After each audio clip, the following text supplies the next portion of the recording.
জাপানে কিন্তু ভূমিকম্প শুরু হয়ে গেছে। কিয়ামতের আগে সিরিজ ভূমিকম্প হবে, সিরিজ ভূমিকম্প। জাপানে যে ভূমিকম্পটা হয়েছে, ইতিমধ্যে অনেক রাষ্ট্র রেড অ্যালার্ট জারি করেছে। হাজার হাজার মানুষকে সরিয়ে নেওয়া হয়েছে, আশ্রয় কেন্দ্রে তারা জীবনযাপন করছে। সাগর উত্তাল। ভূমিকম্পটা হয়েছে যে ৮ মার্কার সুনামি, ৮.৮ মার্কার ভূমিকম্প জাপানে হয়েছে। তবে কিয়ামতের পূর্বে সিরিজ ভূমিকম্প হয়ে যাবে এবং শুরু হয়ে যাবে।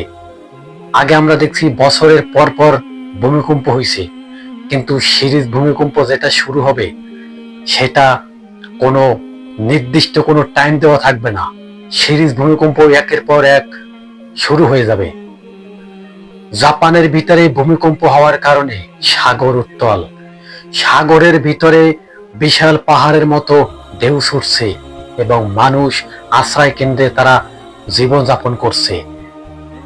আসলে এ সমস্ত দুর্যোগ, এই সমস্ত মহামারী, এই সমস্ত বিপদ, এগুলো সব মানুষের হাতের কামাই।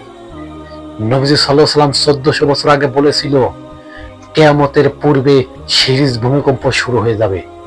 এখন আমরা দেখছি সিরিজ ভূমিকম্প শুরু হয়ে গেছে, কিন্তু ইহুদিরা আল্লাহ তাআলা রব্বুল আলামিনের সেই ওয়াদা কিন্তু বিশ্বাস করে না।